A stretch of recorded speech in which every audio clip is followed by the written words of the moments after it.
remember the early dawn. Madame Jean Bachemin remembers early 19th century New Orleans when dawn breaks at the 6th hour of the morning. She wakes to the aroma of coffee and chicory, freshly baked crusty French bread, nutmeg and cinnamon spice beignets, and breakfast bacon, liver, pork chops, and sausages, eggs and grits to break the night fast. Jean reminiscence a man in her house dress, a tignon on her head, and the swishes of the broom that spanked the banquette clean. She raises her eyes to bid bonjour to the driver as the milk wagon stops by, continuing to wash down the spoils of the previous night's revelers. The rumble of mule-driven wagons line the aisle of the French market, where vendors buy goods to begin their day.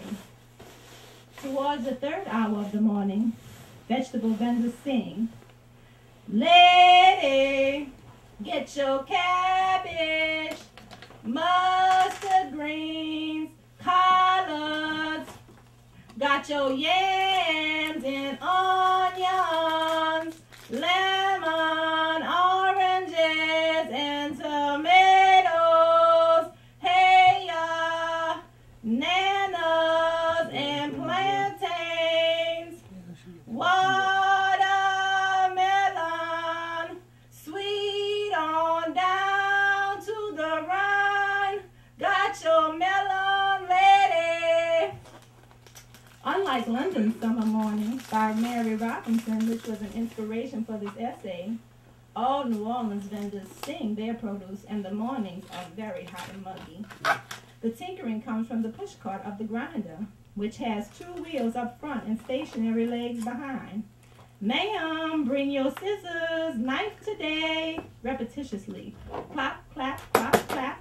And a gong is the taffy wagon, children watching as he pulls and ties multicolored candy to many a child's delight. He snips off pieces with shears and gives samples to all. There upon the neighborhood streets, the mule's ears swats the flies which come from behind. "Woo-ha!" exclaims the collector to ease the load. "Buy your rags today, buy your rags, buy your rags today, money for your rags, lady," is the chant of the rag man. Walk along the wharf and see coopers squatting about the slats that yield barrels, men dressed in day suits tatting fish nets, young men sewing burlap sacks, fishermen hauling in nets with crabs, shrimps, and crawfish, merchant seamen deboarding ships from afar, and dock workers unloading cargo. A promenade along Rue Royale gives a glance into Katie Latter's candy kitchen, where Creole pralines and fudge are made right before your eyes. Silversmiths fashion fine goblets, pitchers, trays, and the like. See the blacksmiths fitting horseshoes. Turn left to Pirates Alley, named for the infamous Jean Lafitte. Tam wearers with palettes of paint and brushes in hand stroke canvases of mademoiselles who care to pose. St. Louis Cathedral bells chime 12 noon. Go quickly, it's the voodoo madam in the door of her shop. Walk past Pontalba buildings of exquisite red brick structures, often called the first apartment houses in the United States, named for the Baron de Pontalba. Continue along lace balconies at Royale and Domain Streets.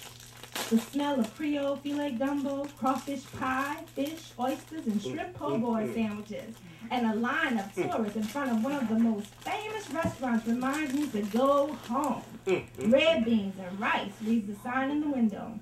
Bread pudding with whiskey sauce, pecan pie, and rum cake for dessert. Woo! Mama has lunch ready. I must hurry. Maybe we'll have some Brown's Velvet ice cream for dessert. Chocolate is my favorite.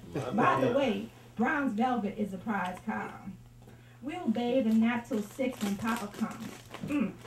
Memories. I can smile at the old days. I was beautiful then.